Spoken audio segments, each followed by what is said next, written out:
Alhamdulillahilladzi nahmaduhu wa nasta'inuhu wa nastaghfiruhu wa nastahdi wa na'udzu billahi min shururi anfusina wa min sayyiati a'malina man yahdihillahu fala mudilla lahu wa man yudlil fala hadiyalah. Ashhadu an la ilaha illallah wahdahu la syarika lah wa ashhadu anna Muhammadan abduhu wa rasuluhu la nabiyya ba'da. Allahumma fassalli wa sallim ala hadzal nabiyil karim wa ala alihi wa sahbihi ajma'in. Usiku wa nafsi bittaqwallah faqad fazal muttaqun.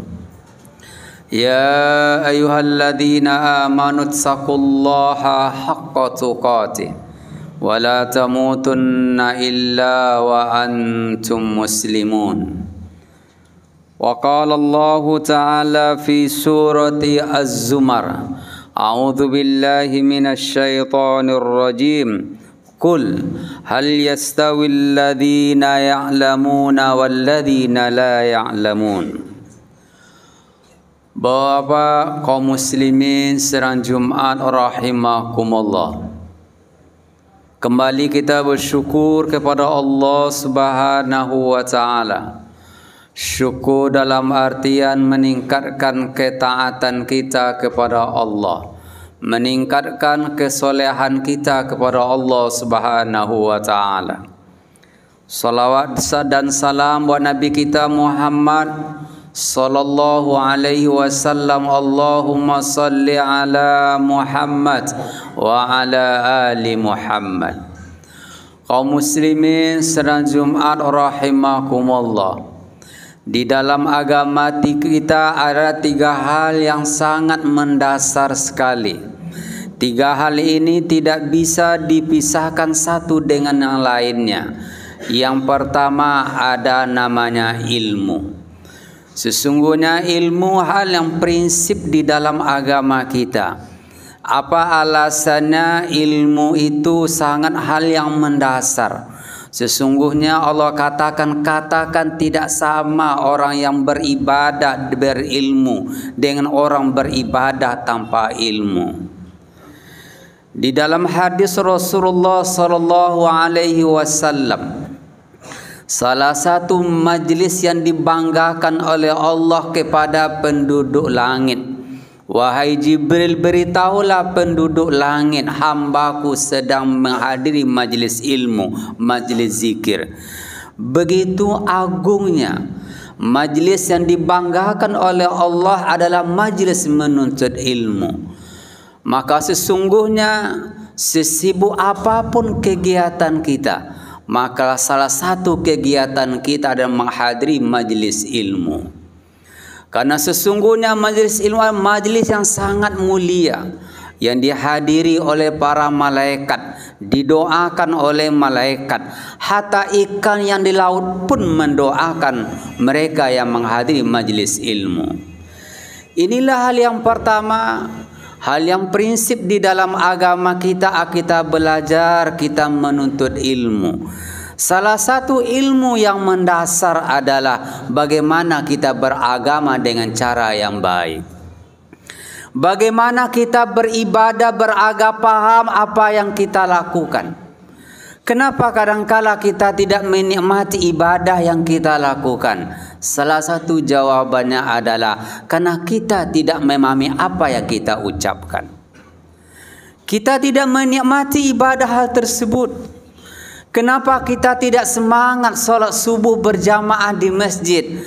Karena kita tidak tahu bagaimana luar biasanya keutamaan sholat subuh berjamaah di masjid. Bukankah suatu ketika salah seorang sahabat yang buta, Ibnu Ummi Maktum buta, minta izin kepada Rasulullah SAW, ya Rasulullah, laisa liqaidun yaquduni ilal masjid. Ya Rasulullah, saya buta wahai Rasulullah. Tidak ada yang bisa menuntun saya ke masjid. Bolehkah saya tidak hadir solat berjamaah ke masjid? Enggak apa-apa kata Nabi, kamu kebuta. Tapi sewaktu dia berpaling, hal sami'tan nida. Apakah kamu dengar azan? Dengar wahai Rasulullah. Datang kamu sekalipun merangkak. Begitu bahasa Rasulullah SAW. Orang yang buta saja diperintahkan oleh Rasulullah untuk sholat berjamaah, apalagi mata kita yang tidak buta. Inilah dorongan yang pertama, kita berilmu. Kita berilmu dengan agama ini. Kita paham apa yang kita lakukan. Termotivasi kita beribadah, semangat berbuat kebaikan karena ilmu yang kita miliki.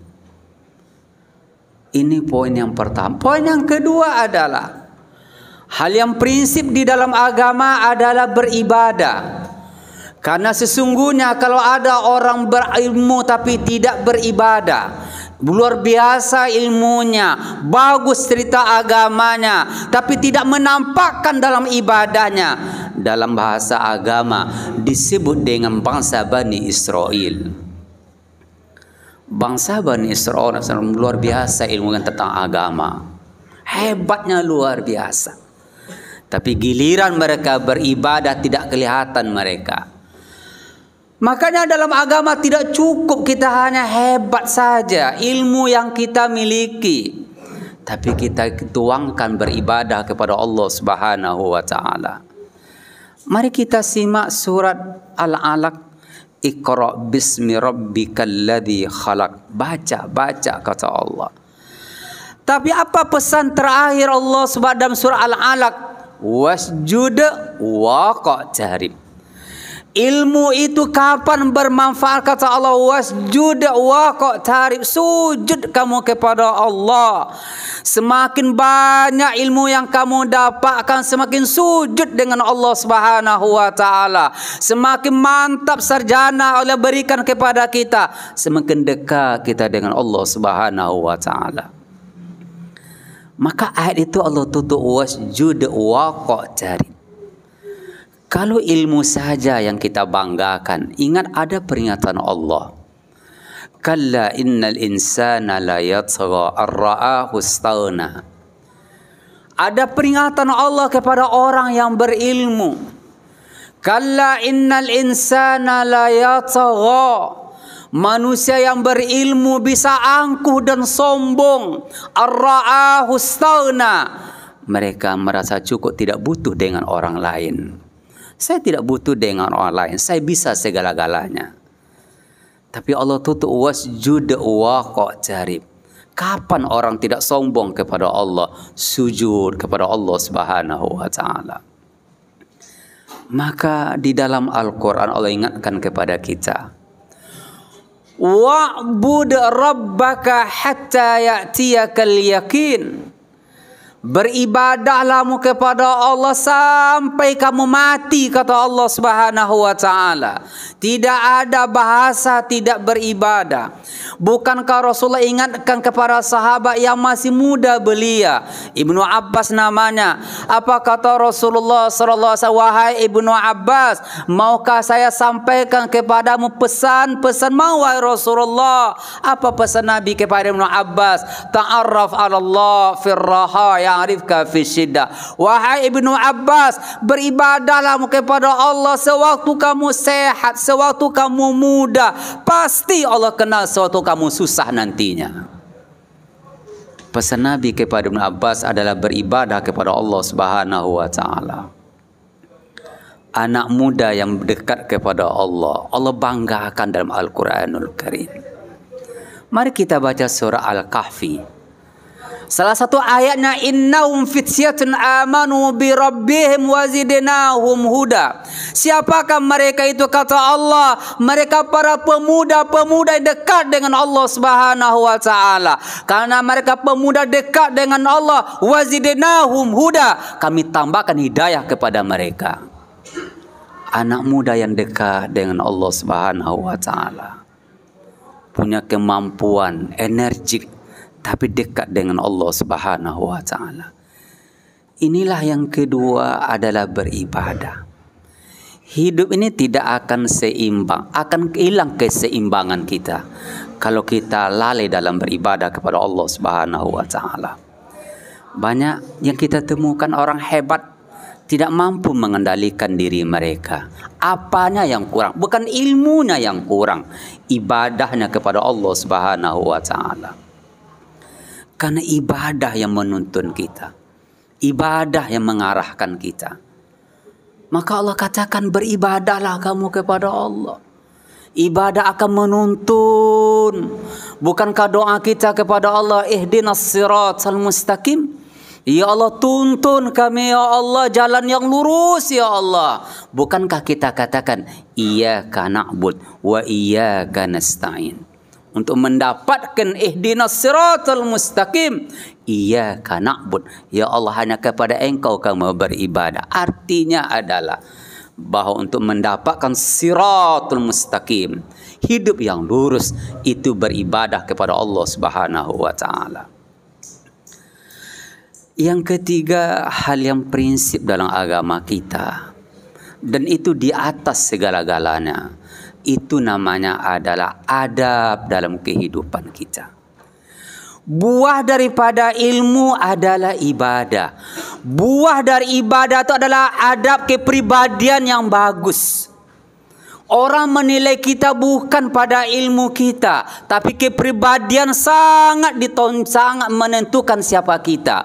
Kemuliaan kita bukan pada ilmu kita, tapi kemuliaan kita pada adab kepribadian yang baik.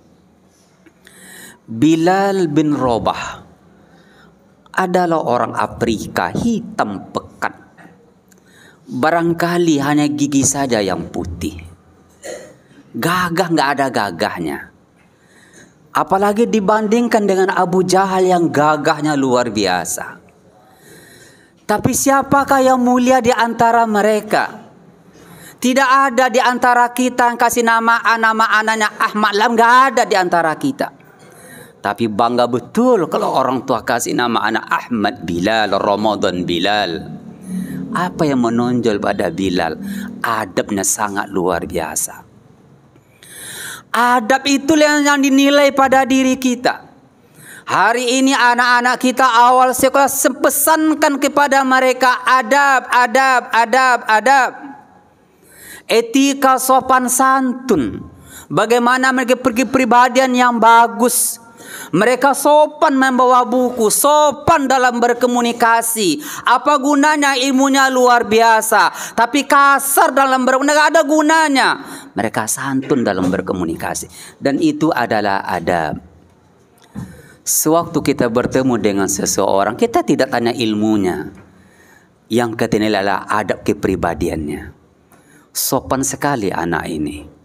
Ilmunya tidak terlalu banyak, tapi Masya Allah sopannya sangat luar biasa. Ilmunya hebat, tapi nggak ada etikanya. Maka kita sebagai seorang ayah, sebagai seorang guru, maka mari kita tanamkan adab kepada anak-anak kita. Kita tanamkan betul adab kepada anak-anak kita. Maaf sekali lagi, hari ini alhamdulillah begitu banyak lembaga-lembaga Al-Quran. Coba kita perhatikan, maaf sekali lagi anak-anak kita membawa Al-Quran. Maaf sekali lagi, begini mereka membawa Al-Quran kadangkala. Begini saja mereka memegang mana adabnya? Semestinya begini mereka memegang mushaf tersebut. Lupa seorang guru menasihati kepada anaknya. Bukan tahfiznya yang nomor satu, tapi adabnya yang nomor satu. Begitu sopan anak kita. Sewaktu mereka pergi ngaji begini, mereka memegang mushaf, Allahu Akbar. Senang betul kita melihatnya. Tapi nggak ala ironisnya kiranya. Begini mereka memegang mushaf sambil makan dan minum. Mana adabnya? Apa yang kita banggakan kepada mereka nantinya? Apa gunanya mereka hafal Al-Quran kalau tidak punya adab? Adab. Di sinilah bahwa Bapak muslimin rahimakumullah, kita yakin kita sebagai orang tua, kita sebagai guru dan pendidik bangga betul melihat anak kita yang sarjana, Tapi kebanggaan kita luar biasa sewaktu anak kita memiliki pribadi yang luar biasa.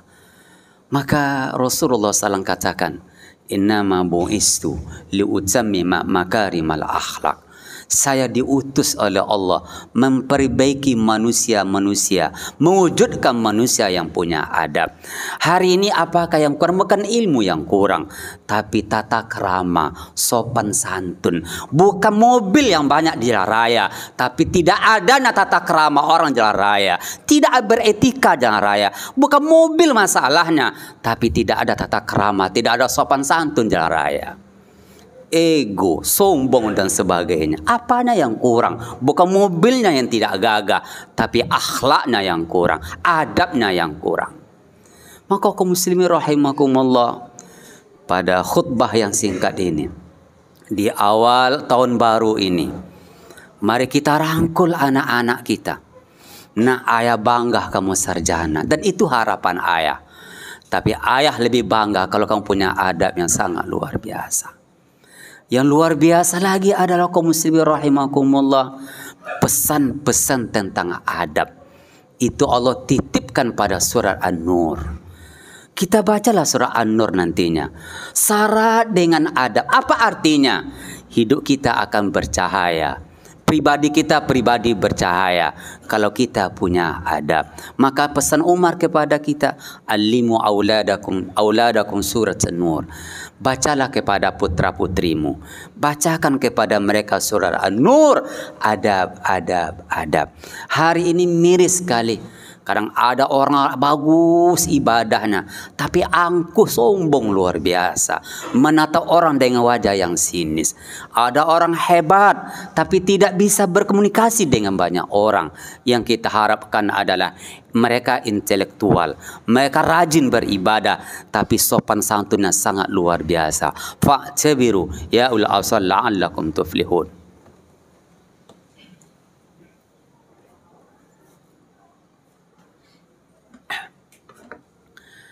Alhamdulillahilladzi arsala rasulahu bil huda wa dinil haqq liyudhhirahu 'ala ad-dini wa kafa billahi shahida. Asyhadu an la ilaha illallah wahdahu la syarika lah wa asyhadu anna Muhammadan 'abduhu wa rasuluhu la nabiyya ba'da. Innallaha wa malaikatahu yusalluna 'alan nabi ya ayyuhalladzina amanu sallu alaihi wa sallimu taslima. Allahumma salli ala Muhammad wa ala ali Muhammad kama sallaita ala Ibrahim wa ala ali Ibrahim wa barik ala Muhammad wa ala ali Muhammad kama barakta ala Ibrahim wa ala ali Ibrahim fil alamin innaka Hamidum Majid. Allahumma fil muslimin wa muslimat wal mu'minin wal mu'minat الأحياء منهم والأموات إنك سميع قريب يا قاضي الحاجات. اللهم ربنا هب لنا من الصالحين. اللهم ربنا هب لنا من الصالحين. اللهم ربنا هب لنا من الصالحين.